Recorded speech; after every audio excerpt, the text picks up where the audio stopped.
Hello আমার ভালোবাসার প্রিয় বন্ধুরা, আমার নাম নীলা।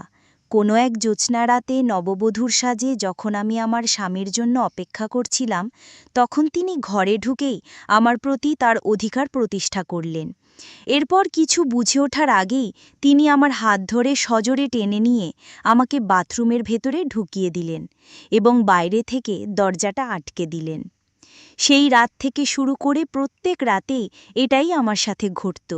প্রতিদিন রাত হলেই আমার স্বামী আমাকে বাথরুমের ভেতরে বন্ধ করে দিতেন। তিনি কেন এমন করতেন তা আমি জানতাম না। শুধু বাথরুমের ভেতর থেকে আমি ঘরের বিছানার নড়াচড়ার বিশ্রী শব্দ পেতাম। আমার স্বামী কেন আমার সাথে এমন অমানবিক আচরণ করতেন এবং কেনই বা আমাকে বাথরুমে আটকে রেখে বিছানায় ওই ধরনের শব্দ করতেন, তা আমার কাছে এক বিরাট রহস্য ছিল। আমার জীবনের এই মর্মান্তিক কাহিনী শুনলে আপনাদেরও পায়ের তলার মাটি কেঁপে উঠবে। আমার স্বামী পেশায় একজন দন্তচিকিৎসক ছিলেন। ছোটবেলায় মা মারা যাবার পর বাবা আমাকে অনেক স্নেহ ও যত্নে বড় করেছিলেন। আমি দেখতে খুব সাদামাটা চেহারার ছিলাম, আর সম্ভবত এই কারণেই আমার বিয়ের জন্য বাবাকে প্রচুর যৌতুক দিতে হয়েছিল। আমার মনে হতো আমি যদি দেখতে একটু সুন্দর হতাম তাহলে হয়তো বাবাকে এত বড় বোঝা মাথায় নিতে হতো না। আমার স্বামী একজন ডাক্তার হওয়ায় তার মা আমাকে তাদের বাড়ির বউ হিসাবে গ্রহণ করার জন্য নগদ ৫ লক্ষ টাকা দাবি করেছিলেন। শুধু তাই নয়, ঘরের সমস্ত আসবাবপত্র তিনি চেয়ে নিয়েছিলেন। যেদিন আমার শাশুড়ি ও আমার স্বামী আমাকে দেখতে এসেছিলেন, সেদিন আমার শাশুড়ি আমার বাবার কাছে পরিষ্কারভাবে সব দাবি খুলে বলেছিলেন যে নগদ ৫ লক্ষ টাকা, ১০ ভরি সোনার গয়না এবং বাড়ির সমস্ত আসবাবপত্র দিতে হবে। আমার বাবা একজন ডাক্তার জামাই পেয়েই আমার সুখের কথা ভেবে সেই বিপুল পরিমাণ যৌতুক দিতে রাজি হয়ে গিয়েছিলেন। বাবা ভেবেছিলেন এত কিছু দিয়ে বিয়ে দিলে আমি হয়তো শ্বশুরবাড়িতে সুখে শান্তিতে থাকতে পারব। বিয়ের পর যখন শ্বশুরবাড়িতে এলাম, তখন আমার শাশুড়ি আমাকে খুব আদর যত্ন করলেন এবং অনেক ভালোবাসা দেখালেন। আমি যখন মাথায় ঘোমটা দিয়ে নিজের ঘরে বিছানায় বসেছিলাম, তার কিছুক্ষণ পরেই আমার স্বামী ঘরে প্রবেশ করলেন। আমি স্বপ্নেও ভাবতে পারিনি যে আমার জীবনের সবচেয়ে সুন্দর রাতটা এমন ভয়ঙ্কর হবে। বিয়ের পরদিন সকাল থেকেই আমার জীবনের সব কিছু ওলটপালট হয়ে যায়। পরদিন সকালে আমার স্বামী ঘর থেকে বেরিয়ে তার মাকে চিৎকার করে বলতে লাগলেন, মা, তুমি এটা কেমন মেয়ের সাথে আমার বিয়ে দিয়েছ? এই মেয়ে নিশ্চয়ই চরিত্রহীন, না হলে সে কেন নিজেকে বাথরুমের মধ্যে সারা রাত ধরে বন্ধ করে রাখবে? তার চিৎকারে আমিও ঘর থেকে বেরিয়ে এসেছিলাম।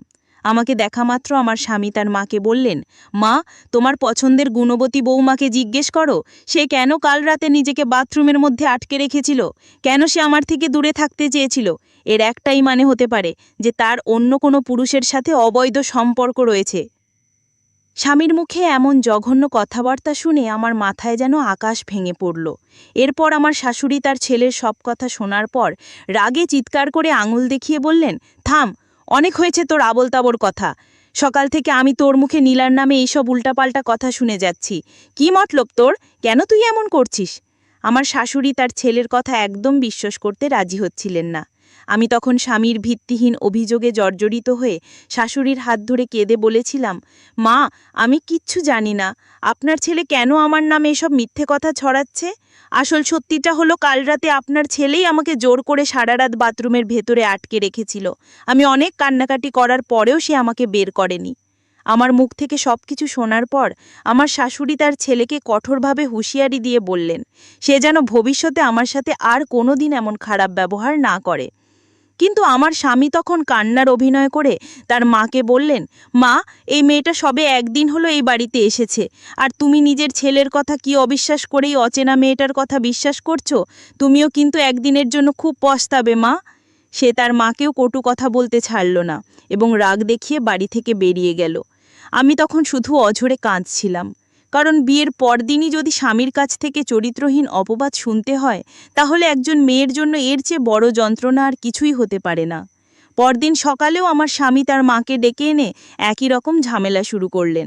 তিনি বলতে লাগলেন, মা, তুমি এই কলঙ্কিনী মেয়ের সাথে আমার বিয়া দিয়ে আমার পুরো জীবনটাই নষ্ট করে দিয়েছ।